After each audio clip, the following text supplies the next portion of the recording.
नमस्कार बच्चों, आज हम आपकी पाठ्यपुस्तक का अध्याय 17 कावेरी की कहानी इस पाठ का हम अध्ययन करेंगे और इस पाठ के विषय में हम जानेंगे।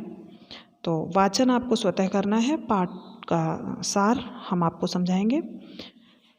कावेरी की कहानी। कावेरी एक नदी है और इसका कैसे उद्गम हुआ, क्या इसके पीछे की कहानी है, ये सारा कुछ इस पाठ के अंतर्गत आएगा। और इस पाठ के लेखक हैं विष्णु प्रभाकर जी। तो चलते हैं हम पाठ की ओर। प्रस्तुत कहानी के लेखक विष्णु प्रभाकर जी हैं। यह एक पौराणिक कहानी है। इस कहानी में दक्षिण भारत की प्रसिद्ध नदी कावेरी के जन्म के संबंध में दो कहानियाँ दी गई हैं। यह कहानी कावेरी के तट पर बसे तीर्थ स्थानों की जानकारी भी देता है। तो चलते हैं हम पाठ के सार की तरफ। इस पाठ में दक्षिण भारत की प्रसिद्ध नदी कावेरी से संबंधित कथाओं का वर्णन किया गया है। दक्षिण में स्याह पहाड़ के कोने में 2.5 फुट गहरा एक छोटा सा तालाब है। यहाँ मंदिर में एक स्त्री की मूर्ति है। यही कावेरी का जन्म हुआ था। यहाँ से निकलकर वह बंगाल की खाड़ी में जा गिरती है। कावेरी के तट पर बड़े बड़े शहर और तीर्थ स्थान हैं।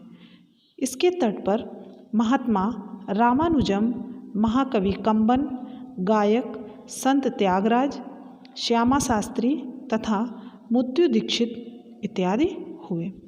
कावेरी से संबंधित एक कथा इस प्रकार है।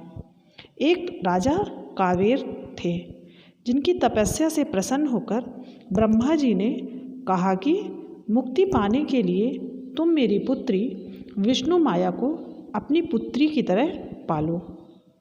राजा ने विष्णु माया को पाला। वह बड़ी होकर तप करने चली गई। उससे प्रसन्न होकर विष्णु जी ने उसे कावेरी नाम दिया और कहा कि नदी बनने से पहले उसे अगस्त्य ऋषि से विवाह करना होगा। विवाह के बाद कावेरी और अगस्त्य सुख से रहने लगे। एक बार दक्षिण में जल की कमी हुई। कावेरी जल बनकर अगस्त्य मुनि के कमंडल में आ गई।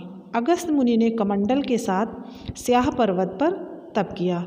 कमंडल लुढ़कने से उसका जल विरजा नदी में मिल गया और इस प्रकार कावेरी की उत्पत्ति हुई। एक दूसरी कथा के अनुसार एक बार विंध्याचल पर्वत ने ऊपर आकाश तक बढ़ना शुरू कर दिया। सूरज चांद की रोशनी रुकने लगी, अंधेरा छाने लगा। देवताओं ने अगस्त्य ऋषि से कहा कि हे अगस्त्य भगवान, शिव से प्रार्थना करिए और इस विंध्याचल रोकने की शक्ति आप मांगिए। कावेरी नदी को अगस्त्य के कमंडल में जाने के लिए कहा। अगस्त्य की बात मानकर विंध्याचल लेट गए। अगस्त्य स्याह पर्वत पर तप करते रहे। वे वापस नहीं आए और विंध्याचल भी लेटा ही रहा। एक असुर सुरपदम ने देवताओं को हराकर बादलों को धरती पर बरसने से रोक दिया। नारद जी ने इंद्र से कहा कि अगस्त्य के कमंडल से गणेश जी के द्वारा कावेरी को बाहर निकलवाओ। गणेश जी ने कावेरी को कमंडल से बाहर निकलने का उपाय किया और इस प्रकार कावेरी धरती पर बहने लगी। तो ये तो था आपका पाठ का सार। अब इस पाठ का क्या उद्देश्य है?